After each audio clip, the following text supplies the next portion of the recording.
Même les sorciers, les marabouts, parce que nous sommes là à mabe na mukilingano mtoto toto ina bango. Yango le comment et c'est que jeune akufi ba mibange ba kima ba ya gate parce que soki ba jeune ba récupérer ba oboma. Pourquoi ba jeune ba oboma parce que ba bike ezana noki moko azali awa.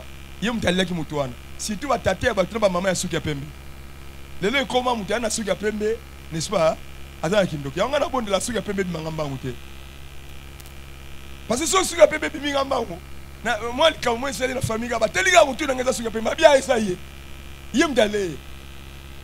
Alors, si vous avez des gens qui ont opiné, vous avez des gens qui ont opiné, vous avez des gens qui ont opiné, essence, vous avez des parfum.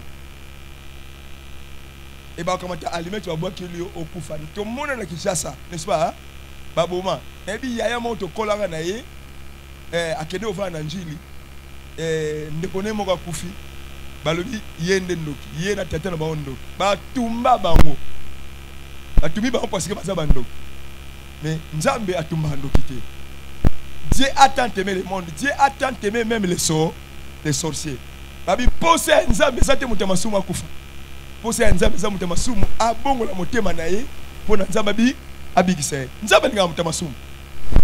Quel que soit ma paix au sala na vie, Kindumba au sala, Moyibi au sala, Machete au simba, Tramotina au simba, au kate batuba kingo, au kote bandako banganga, au kote bonganga, au sopa bazemi, mukili baboya yo balui kaza mwana mabe ya sopa bazemi, ye wana akate ganga lokolo, asala nga boy. Mais Bible dit que Dieu a tant aimé de telles personnes. Dieu aime toutes personnes. Quel que soit ma paix au sala, si vous allez à n'importe quel zoyo kanga, batu ba buakayo, kutu amsuba kamate ba tiaka na prison, mais tika time na kata prison nzambe alinga kayo. Quel que soit ma paix au sala, oyiba batu mbongo, ya no kutalibite na benga na ndaku na nga ayeko balukela nga komo bimana mbali na nga, ya no aboya yo, ya mtabo yo pona amona na kindumba bimana mbali na ye, mais nzamba boya yo te, nzambe alinga kayo. Et na bolingo nzamba lingaka yo, nzamba atindele l'homme qu'on appelle Jésus. Alléluia. Alors na matéa na ngai ya lelo, quand je présente l'homme qu'on appelle Jésus, nazo présenter l'homme qu'on appelle Jésus comme le repos de l'humanité.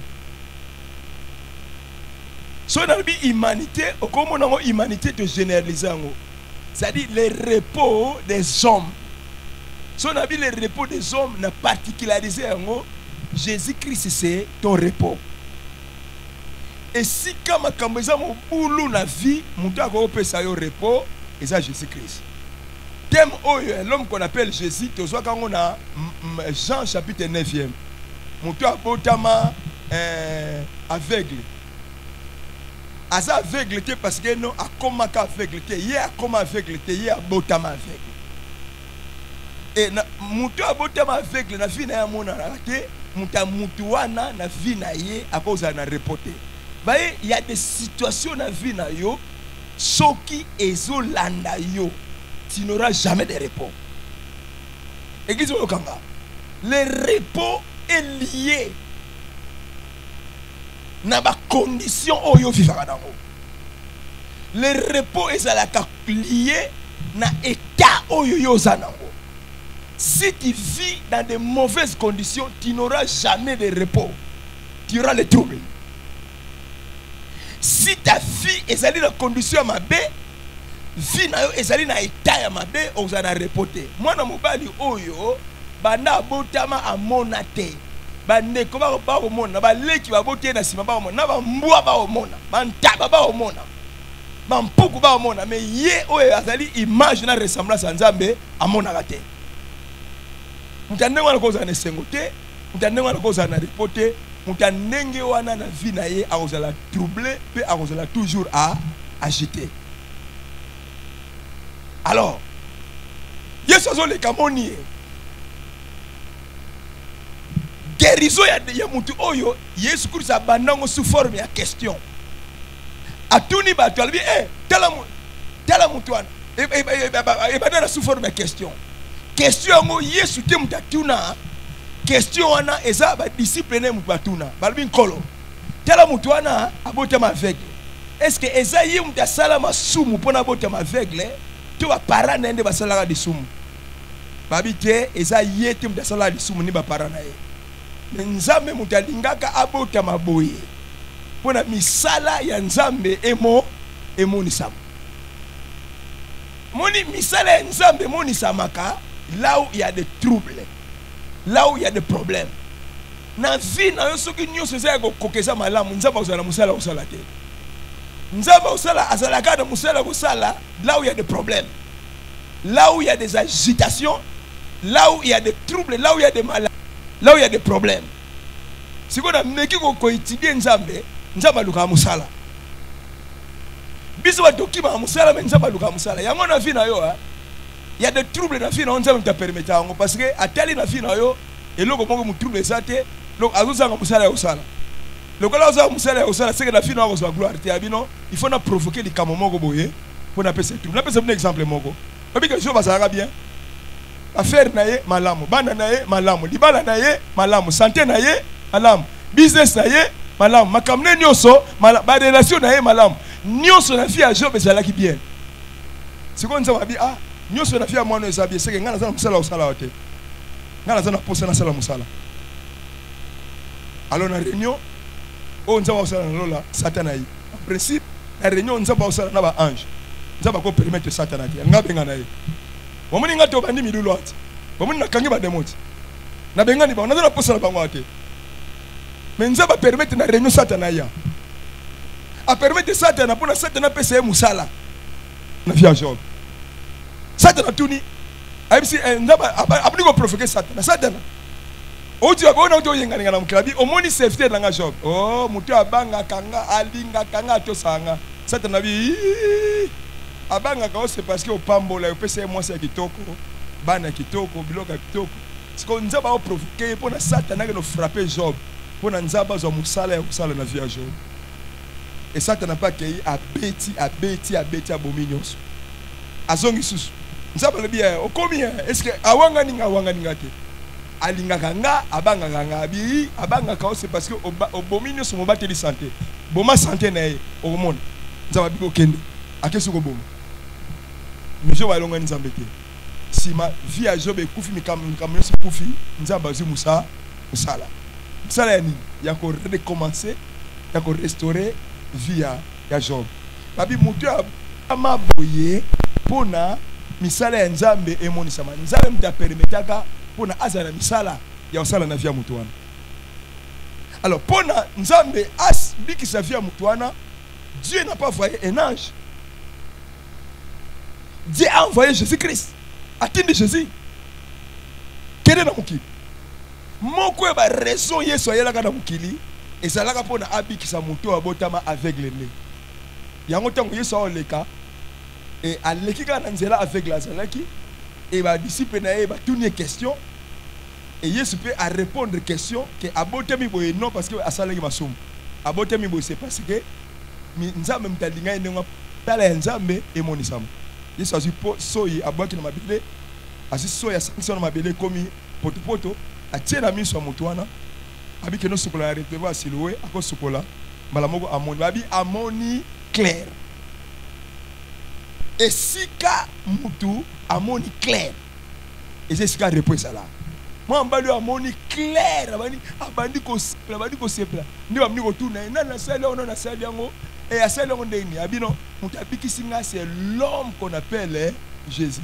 Thème l'homme qu'on appelle Jésus et bima à partir d'un miracle moko yeso salaka na vie amu. Donc miracle moi no oyo ndepesa biso thème ya otie na kati milulu la biso. Alléluia. Alléluia. Est-ce que aucun na go permettre ngana bisa yelo moko. Omoni ba pasi yo umela nango ya pasi wana miracle moko nzaba kosala na vie na yo. Di miracle wana e comme thème ya mate ya ebele. Bisika ya ndenge na ndenge pesa nga amen osambilo ko wana. Alors abikisi muto ne teme bimela wana. Donc Jésus Christ aza répond muto tango abiki muto azu répond na vie. Akomi ko se dépendre na ye moko dépendre sur na batute. Akomo sala akosoki bilanga osala akomo luka mbongo makambo nyonso ya malama oluka yango pona abiki azu répond Nesika vine ezalaki na trouble. Yokanga église. Le monde entier mokili mobimba eza na se ya ba agitation. Pe ezali na se ya ba trouble. Le monde entier. Nambo yoka kuna lelo guerre, kuna boy na boy, kuna mutakufaki. Kundi lelo mutumso akufi. Boyoka kuna accident, kuna beli, kuna boy parce que ezali monde oyo ezali na ba trouble, ezali na ba agitation. Pourquoi ezali na ba trouble et ba agitation? C'est parce que le monde entier, Bible lobby, selon 1 Jean chapitre 5, 19, le monde entier est sous l'emprise du malin. C'est-à-dire l'emprise du malin, l'emprise de Satan. Mon qui dit, oh moni, ezana serbo konzi ya Satan. Ayango Satan a tiré ba trouble partout. Ba trouble na misala ya batu, na ba santé ya batu. Et c'est quand nous Satan moni kimia ezali Satan akoya otia trouble. Satan a lingaka trouble ya batu te. Depuis azwa commandement ya mokili oyo. Satana akoma kotia ba trouble partout. Même oza mutu moko olingaka makambo te na vie okima makambo. Satana olokelo makambo na makasi pona a troubler vie na yo. Moussale ya Satana c'est agiter, c'est troubler les hommes. Le diable est en train de troubler tout le monde. Il y a des troubles et des agitations partout dans le mokili. Mais yebango le kola ba trouble na ba repos ezali partout.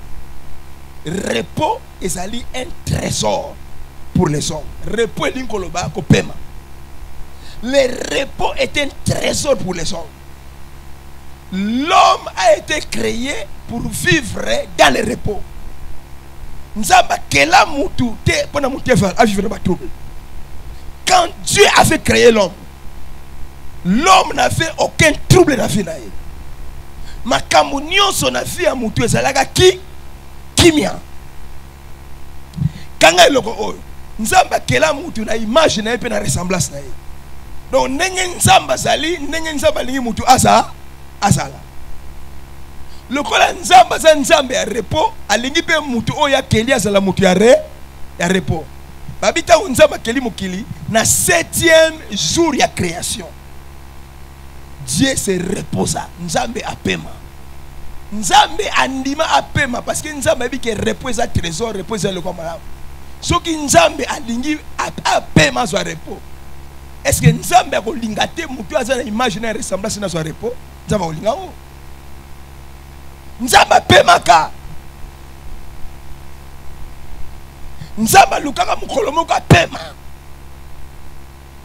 Nzamba lukaka mukolo moko ezala mukolo ya sans problème. Alukaka na vie na mukolo moko ezala mukolo moko bitumba ezate difficulté ezate. Voire même musala ezate. Apema. Dieu aime le repos. Dieu c'est le Dieu de repos. Lokola Nzamba lingaka repos, alinga repos même pas na ye moko, c'est que pas na open Nzamba lingaka repos. Soki Nzamba moni ba trouble na vie na Nzamba c'est d'accord te. Tala biloko nyonso ezo troubler vie na yo. Nzamba sa d'accord nango te. Maladie wana ezo troubler vie na yo. Nzamba sa d'accord nango te. Celibat oyo ninga ko tika ote baninga ba kobala yo mabale koma oleka okaka boye. Yo musala no kendeka ba fete baninga. Mais oya yo bayaka te. Et le quoi de comment troubler vie na yo. Dieu n'est pas d'accord avec ça. Pas si wana baba mandoto mabe Dieu n'est pas d'accord avec ça. La situation sur laquelle Dieu n'est pas d'accord avec ça. Parce que la situation sur laquelle ça, ils ont dit on a qui m'attend. Ils ont troublé. Tant que ninga ba lali, parce que tu vas noter bien, ils ont la te pongé sur la tête. Parce que tu es troublé à cause de la situation où ils ont traversé. Mais Dieu n'est pas d'accord avec ça. Même tu vas permettre non ba comment bango d'accord. Il y a ma camouflage sur laquelle ça, mais Dieu n'est pas d'accord. Moi na mobali oyo abotama aveugle né. Tata na na maman na ba adopter souffrance ya mwana oyo, ils ont adopté la souffrance de leur fils. C'est-à-dire ils sont devenus d'accord na situation aye bon. Abotama ne kande ngwana jotika ya sa ne kande ngati buba kufa. Tata na na maman na ba ndima trouble na kati ya vie na passe. Mais Yesu ne jamais. Yango moni awa, moi mbali asalaka prière te pona Yesu abikisa ye. Yesu yé moko na volonté na aye go bikisa mwana parce que Yesu azalaki d'accord te na situation malheureuse na ye puis na situation misérable na ye. Yesu abikisa ki Alors, repos et sali trésor. Mon colo, situation en vie n'a pas changé. Au comme na libala ya bien, ndaku ya bien, makambi ya bien. Aussi repos, ne oyoka lengafi. Et lengafi et yakate quand quelqu'un est troublé. Et lengafi et yakaka quand quelqu'un a le repos. Nzambe alingi ozo repos, pe oyoka elengi ya fi. Ba far, mais le konini, ils ont fait ça, ba trouble, ba sanga repos. Ce sont des fardeaux. Ce sont des charges, c'est-à-dire des problèmes, des difficultés. Oh, Satan a imposé na bat. Satan a négocié pe amutute ke non na négocier na yo na ndimi mema no maladie wana. Ayaka ko imposer. Yango mona la plupart de la situation zo lekisa o elelisaka yo olingi yango te mais zo tika ote. Pourquoi ce sont des situations imposées? Maladie wana olembi yango linga yango souté mais ezo tika yo te c'est parce que Satan a imposé yango. Satan a ezali ko imposer makambo ya mabe makambo ya pasi na vie ya batu. Satan a musala na ko imposer ba. Alors ba situation o ya mabe zo ko imposer batu yango nde e bandi ko agiter batu ezo troubler batu. Des situations imposées. Na mona batu na ba situation ndenge na ndenge e vie na ye eza na kimiate, c'est parce que Satan a imposé mabe moko likolo ya vie na ye. Na tango suko to komi le temps de la fin, ezali tango moment où Satan a troublé batu nyonso. Il y a les troubles partout. Ok, tu connais aucun problème. Tant problème on est ici, aucun problème. Yo za na problème ina la ke pe ya na nga ya na sanga asali sanga. Ok pe ya na okuta ya na za na problème go le kayo. Le temps où cela na ya no pour ma problème na yo, na ma problème na ye. Mutu moso ya membre famille na bino, yeso ya na problème na ye. Donc c'est tout le monde qui a des problèmes, c'est tout le monde qui est troublé. Wana ezali misala ya Satana alingi a imposer ba trouble, ba difficulté, ba souffrance na vie ya batu nyonso. Donc, trouble est comme généralisé. Et comme rare, les gens qui ont dit dans ma vie, tout va bien. Satan a dit dans le domaine de la fille. Dans le domaine de la fille. Atia mon boulot. Yango tu na mutu na ça bien. Boni mo bali non ça bien. Boni mo c'est bien. Nous c'est bien. Tout ça na biso bien mais Gloria ça bien. Gloria ça bien. Nous sommes côté bien, mais ça n'est si comme Satana à côté trouble. Ça c'est le diable. Trouble est comme une situation généralisée. C'est tout le monde qui souffre. Ceux qui maladie, piaka. Ceux qui piaka, c'est chômage. Ceux qui chômage, c'est célibat. Ceux qui célibat, c'est stérilité. Ceux qui stérilité, c'est yé mari de nuit. Yé boina. Trouble. Mais yokanga, et si ka ba trouble, ils allaient généraliser, le repos de Dieu est disponible.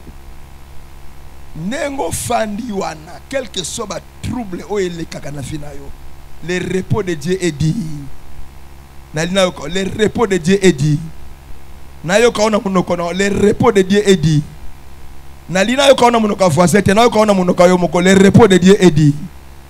Nalingi na yo kaona munoka voisin te nalingi yo moko loba yango pona oswa yango le repos de Dieu est dit ata trouble eza na gauche na yo eza na droite na ona liboso na sima na trouble et envahir yo envelopper yo mais le repos de Dieu pour toi est dit disponible. Le repos de Dieu a été toujours disponible.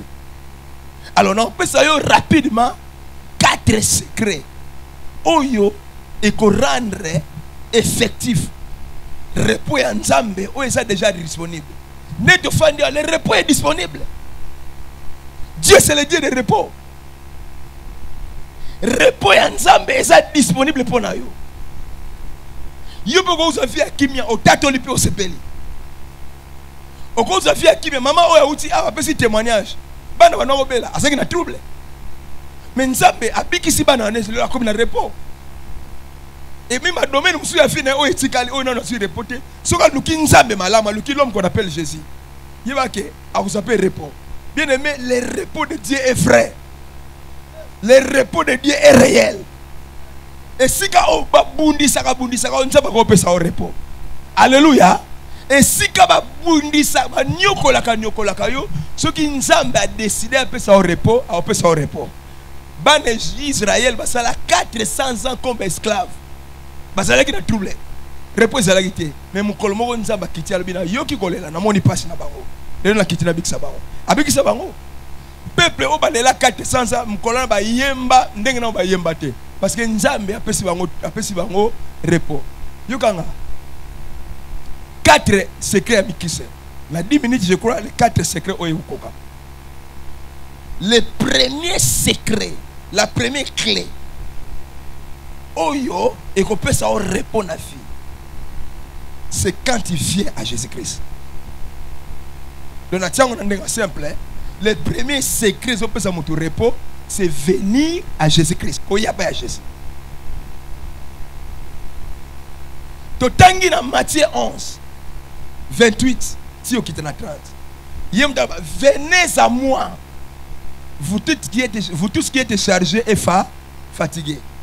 Bino nous sommes dans kumba boye pananga. En a tellement facile. Venez à moi, vous tous qui êtes troublés. Bino nous sommes dans trouble. Vous avez charge à maladie, charge à célibat, charge à stérilité, charge à elogo songolo, charge à elogo pasakala. Boya et panangai. Et moi Jésus, je vous donnerai du repos. Voyez? Donc, repos ya nzambe zakanango disponible. Et nzambe soit repos na a déposer yango na maboko ya l'homme qu'on appelle Jésus.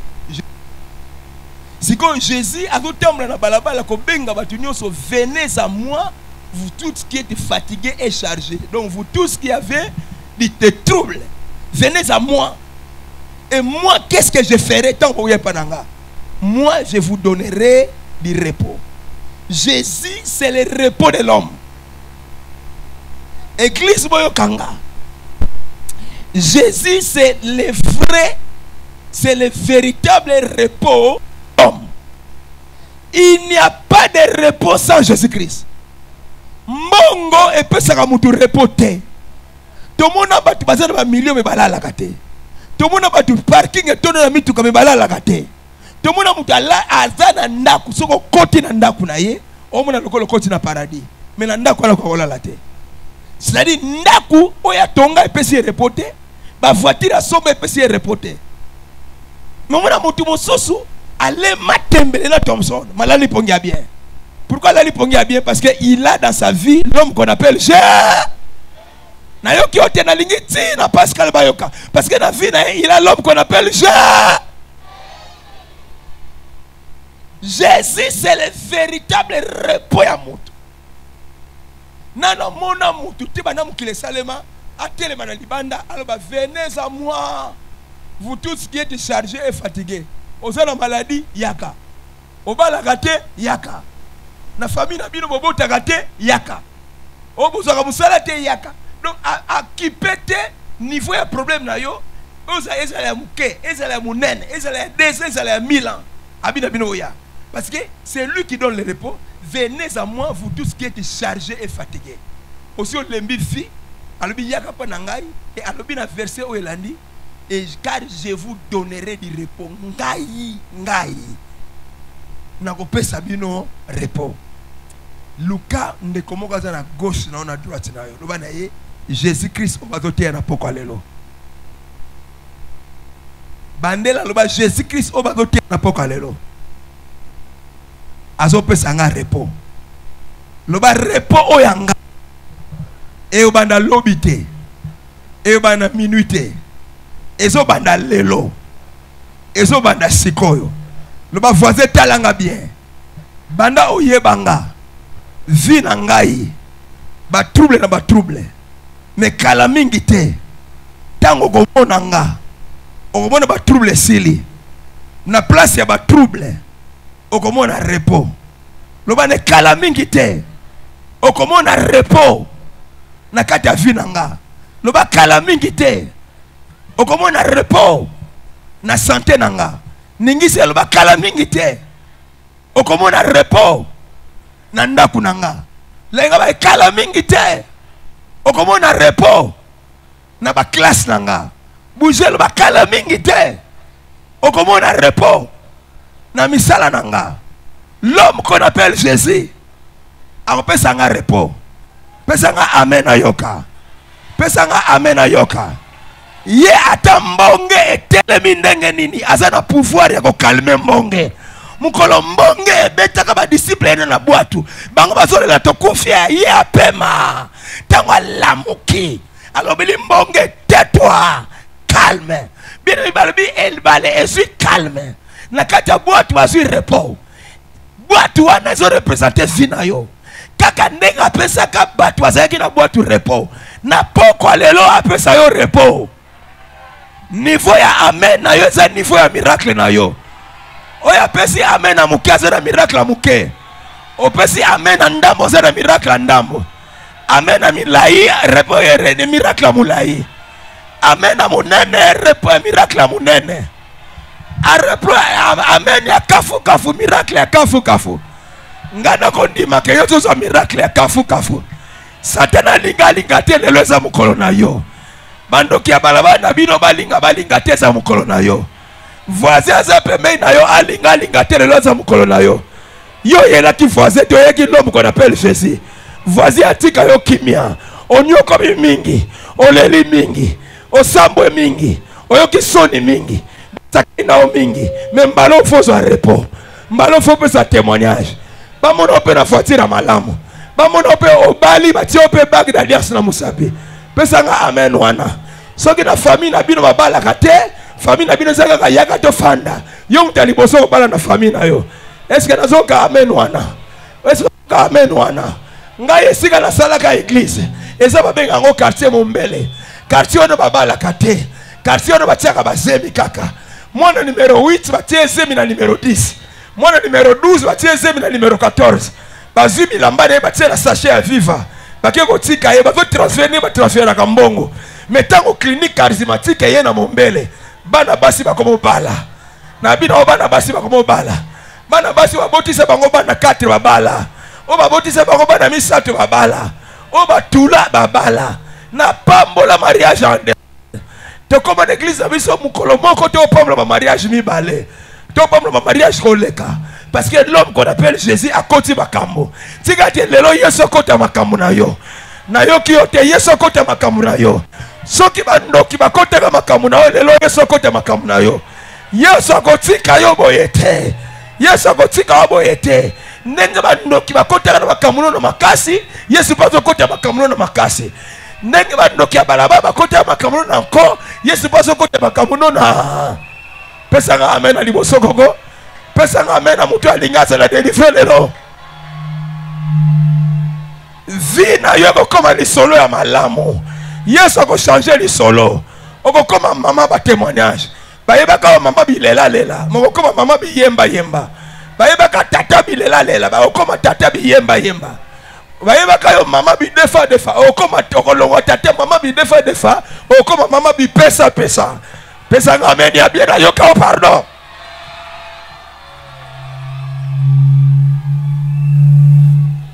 L'homme Jésus a changé la histoire. Na yebe sika na uta. Na yebe sika na uta. Na yebe sika na zali. Na uti vacances na Canada. Et zali te que on a vacances na kikuti te. Poso na mina ke vacances na kikuti na umata ni ko ba saka fufu. Kamio ko ba luka saka fufu katinga mutu. To yo kabela ka solo Canada, le komi sika na ko fanda repos. Bazo bonde la nkuti o papa, o melite. Zonga ngabi na zongi nanga. Alléluia. Li soleil fi nanga chan. Na yo kyote li soleil fi nanga chan. Na kene ko pema na kana na zongi na kunanga ka na 2h du matin oyo. Li soleil fi chan. Mutu moko zali anzamba chan. Mutu moko zali anzamba changer li soleil fi na yo. Yo peko kende congé na Paris. Yo peko kende congé na France. E na kende kinga moko te na kena mwasi na nga. Yo ko bakisa na bana na yo na kati. Pesa nga ameno eleki ya voisin na yo. Pesa nga ame bandoki ya balabala bino ba yo kakanda.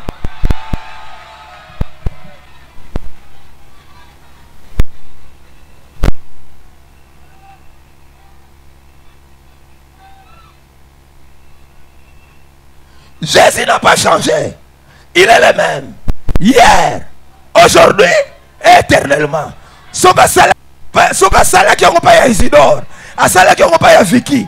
Ako sala on peut pas na yo. Oko somba pe mituka ya sika. Oko somba mituka ya sachet. Oko somba bakiti ya sachet. Oko somba sapatu ya sachet. Oko somba montre ya sachet. Viwane bilamba tombola eko sila. L'homme qu'on appelle Jésus a dit, venez à moi, vous tous qui êtes chargés et fatigués. Et moi, je vous donnerai quoi? Il répond. Ganga makasi loba na yango. Loba repo wana na yango.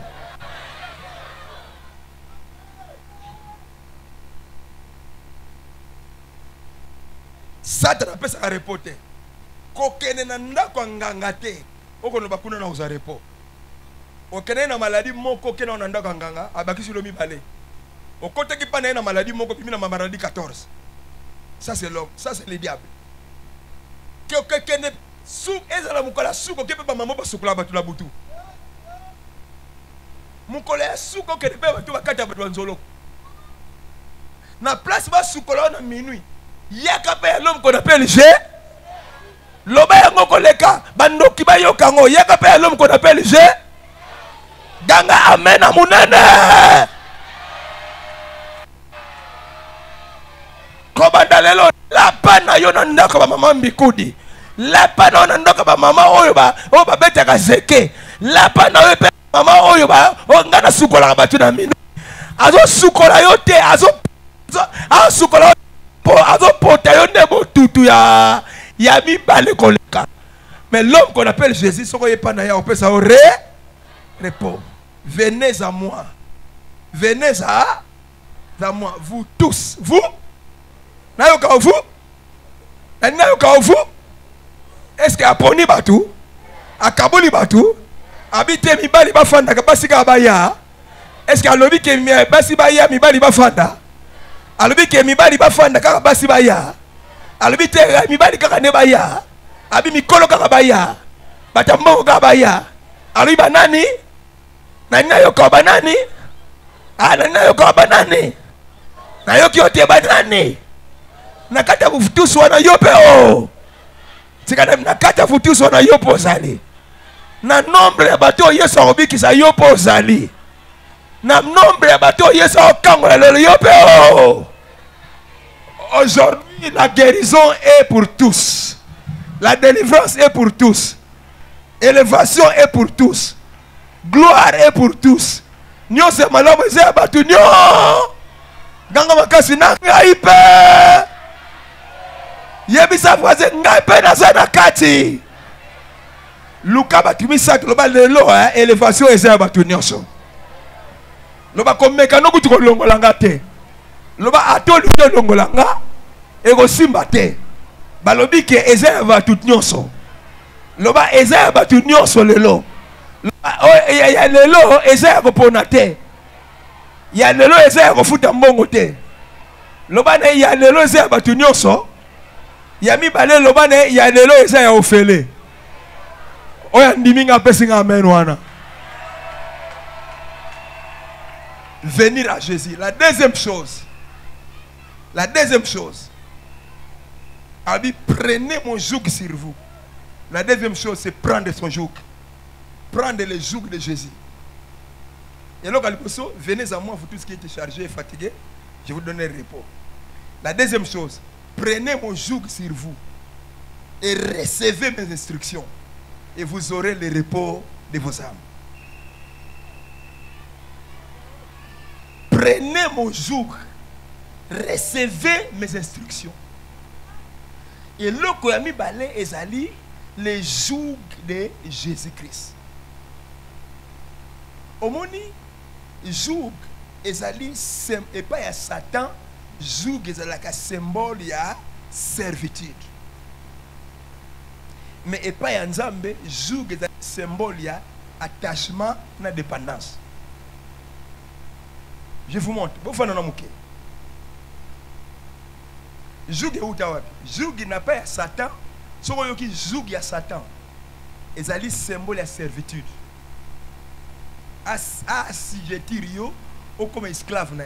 Mais joug est pas ensemble mais ça symbole de servitude. Et ça a symbole de attachement na dépendance. Yes solobi, venez à moi vous tous qui êtes chargés et fatigués, je vous donnerai le repos. Recevez mon joug.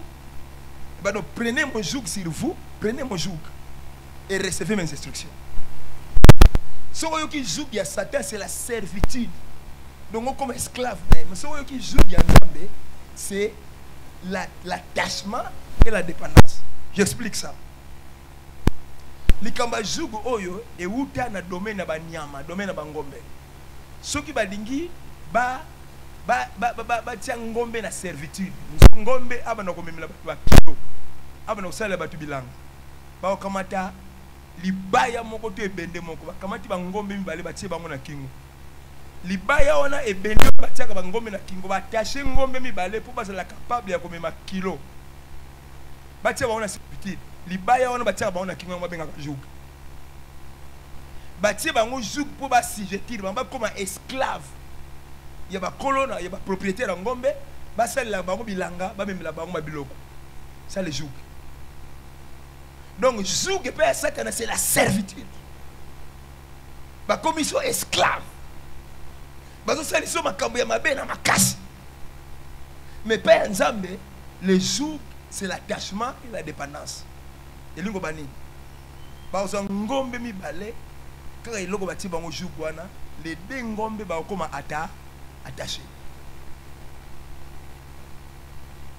Les dengombe wana oya comment dépendre na oyo oya comment dépendre na oyo pour passer la musala ensemble tango Satan na tout na servitude nzamba otia na servitude te et loko nzamba za nango posé pa na yo ozala attaché pa na ye o dépendre pa na ye soko ye pa Jésus cela ne suffit pas ko ye pa Jésus mais eloko mi balenza balingi zala attaché na ye et bana o dépendre na ye. Bato belé ba ya pa Jésus Christ ba oza miracle te ponani ba oza reporter parce que ba ya et ba ça attaché te parce que ba ya mais ba so dépendre te moi na Nzambe ayamba Yesu ma dépendre na ya na sala poto ayebi nde ba sambela raté ce qui a moins de problème au lieu de ça ma bolongo na se okanga ya so salite na okofa au lieu de dépendre na oya bengaye oya pesa ka frère repos aso dépendre na ya na bi mama moko boye vie na zo dépendre na mwana ne mama wana azali ndeko na biso azali nta village na biso avant na village nzamba mwana na bundi rasu nzela lufu kimpango Angola poto tant mwana komi na poto abi mama ozolonga na village alongola mama na village azuela mwana mama na ngiringiri na ndeko ne nyonso donc ba dépendaka na mwana wana à 100%. Mkolona mama wana aswani na grand frère na ye.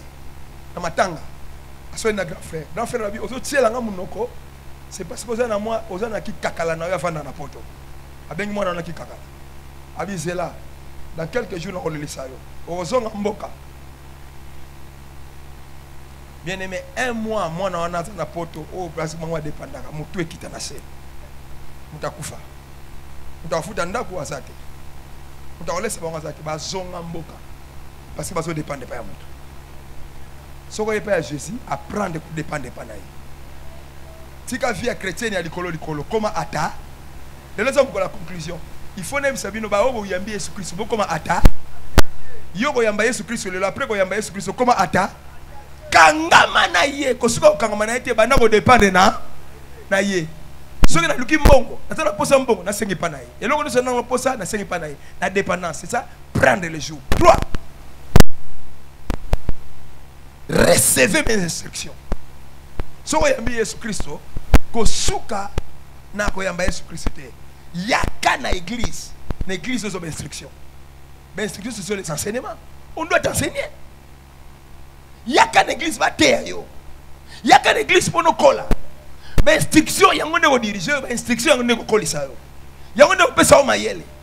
lelo kile comme prophète faux prophète ba comme belé ba ko bana basi aba c'est parce que basi wana baso instruction ya bible te baza enseigner te yaka e ba Yesu et tika na bisabino et na nina comme na 4e point lelo ba ki ba lingi esika ba sakolaka so komi kuna okotika na kati église na muko pasteur wana bano tunduka namoni malamoko yolobi makama bien ezali alabani ko bano n'importe quoi et olandi vino yo bébé vina yo ezapa ba prophète te vina eza na bible yaka na église ba instruire ba teya yo ba enseigner yo lobi okoma mutu alamu lobi okoma mutu ya malonga pe okozwa repos. Il n'y a pas de repos sans instruction. Et à Souka, c'est la foi. Batindela ki bango maloba et maloba na ngo pa psito yokaki. Mais pas na bango maloba na sali logoté. Pourquoi sali logoté? Parce que écoutez kondimate. Mais biso lokola maloba na écouti kondima, biso to koti na repos. Kondima na yo mde pesa au repos. Donc lelo kaka nde na zolba wana. Longola motema libanga na maladi wana ondimaka te yo ko obika ndima ko zobika ko kondima nde bikisa mutu bakota na reporter c'est parce que baboyaka na bango kondima maloba nzambe kuti kondima te pa na bango nzambe bibetali bino bokota na reporter mais pas na biso oyo maloba nzambe kuta kondima biso to koti na repos. Et loko ya munene eko changer makamba vie na yo eza kondima makambo nyonso nzamba sala na ba vie ya bato asala ronda kondi na ondima ngai na mona eza na ministère nanga eza la ailleurs ba maladie ya makasi koleka nenge elimwa na banzoto ya bato et sans que na bani maman Laura ça a témoignage monene. Cette femme a traversé des moments très difficiles. Attends, la maladie très compliquée. Très compliquée. Maman, oh, yafandi awa. Et elle n'avait pas l'espoir de vivre. Et n'angolo nzambe, parce qu'il y a un moko, après ça a confiance. Avec un papa, ah ça ne va pas. J'arrive. Na koti na katanda kuna bango. J'ai prié pour cette maman.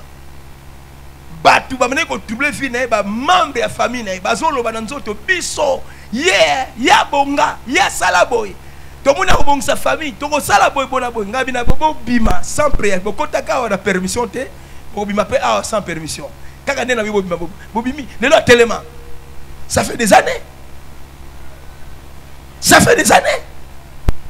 ce qui l'homme qu'on appelle Jésus tenait maman azate. Jésus est réel. Jésus est puissant. Jésus sauve. Jésus délivre. Jésus guérit. Jésus libère. Les lopes oyayo ezali awa. Oh, apesanga amen o elemba. Apesanga amen ya mutu alingi na yete. Apesanga amen ya mutu azali kondima te. Apesanga amen ezanga nango kondima. Pesanga amen ya mutu azola kisa kondima.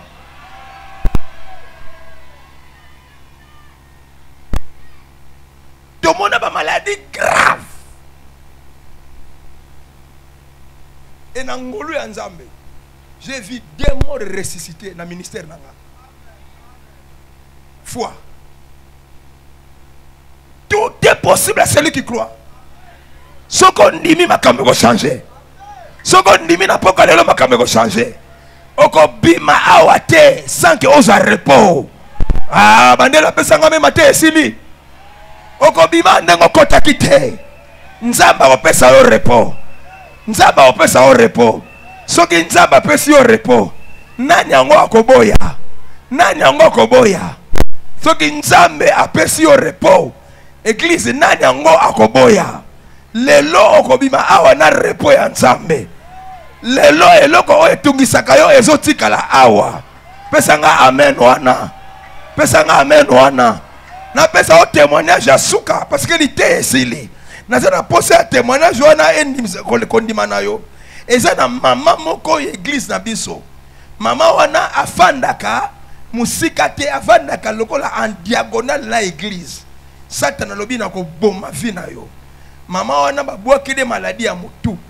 Mama wana akomi liboma komo pasola bilamba na ndako. Mama wana komo panza biloko ya ndako. Mama wana komo bebisa biloko ya ndako. Mama wana komi lokola liboma na kati ya vie na ye. Mama wana trouble ya makasi e na vie ya mama wana. Bien aimé, na fandika bon église Culte Sili. Na moni je me souviens, alors mukona yaka na ndako epa na bino. Naka o prier pour na yo. Avant na ye pa na yo. Na uta kusala délivrance à mama wana. En diagonale de notre église. Ama bele liboma. Mama pasuli bilamba na miso bana. Biloko o yeza ndako basani ba verre o yeza bien akomo na biloko désordre. Soka zi nzeta zo panzango. Tomoni papa na ye mubali na ye na muna ayaka l'église te mubali na ye na muna côté de l'église. Ngabi ayeko kanganga toni. Abi papa à la maison ça ne va pas. Moi si nanga ça ne va pas. Bam to memi eti na telema azana na sous traitement ya telema. Mais aussi mbake. Ngabi j'arrive. Et le quand na yaka nga moti na tambla na l'homme qu'on appelle Jésus. Et na ki ressemble la pour na maman wana. Tanga koyi na mabele, akoyi na mabele. Ba démon oyo basala ki makambo wana bazoloba. Abi to tiki tokei. Maman tanga lamuki azo bisanga ki non. Na moni ba memisanga ki funda moko ya munene. Ezo pelisa mutu na nga lokola moto. Metango na koi awa na moni mu pepe moko ye panzi ki funda wana. Ki funda wana longwe. Tango mama wana alamuki. Bien aimé mama zonga normal.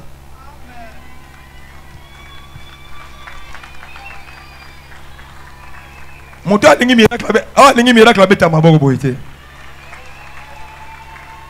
Na lobi moto alingi miracle abeta maboko boyete. Mama azonga no. Mama azonga no. Na mona ba guérison ndenge mama moko aya famille na mo maba ya na église à cause d'un miracle. Azalaka na hernie ya munene, hernie mama hernie.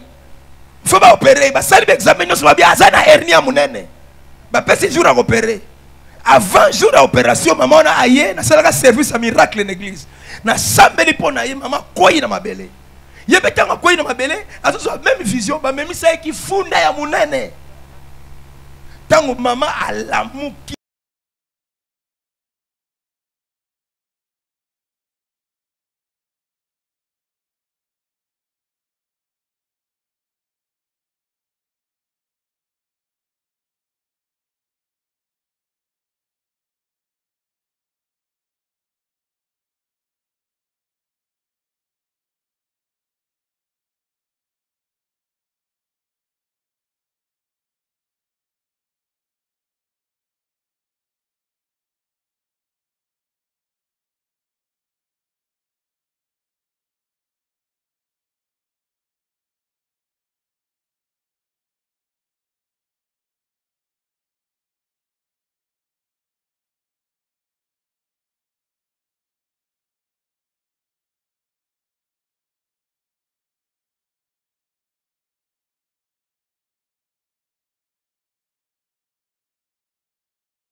suka Yesu aye. Yesu aye. Yesu aye. Yesu aye.